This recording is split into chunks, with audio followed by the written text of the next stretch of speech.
क्या ये जंग खत्म होने के बाद की शांति है या नई जंग का काउंटडाउन है?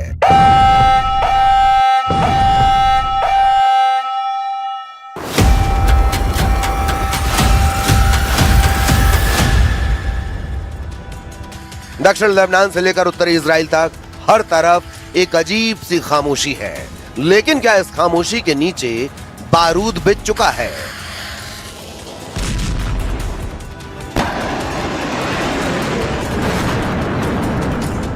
हिजबुल्लाह की सबसे बड़ी ताकत हजारों रॉकेट और मिसाइल है। इजराइल एयर स्ट्राइक में माहिर है।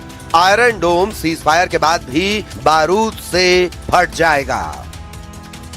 तो क्या फिर रॉकेट बनाम एयर पावर आपस में तबाही मचाएंगे?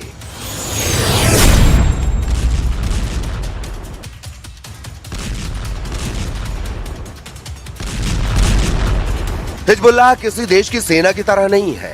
गोरिल्ला और शैडो वॉर में माहिर है। ब्लास्ट, सुरंगों में छिपे हुए लॉन्च पैड, अचानक हमला। इजराइल को हर घर, हर गली में लड़ना होगा। गोरिल्ला और टनल वॉर।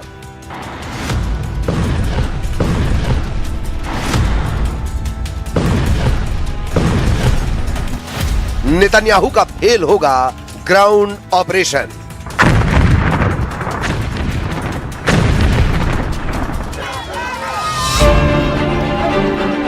यह खुशी ज्यादा देर टिकने वाली नहीं। लेबनान में सीज फायर का जश्न अभी शुरू भी नहीं हुआ है कि उत्तरी इजराइल पर हमले की तैयारी का शोर तेज हो गया है।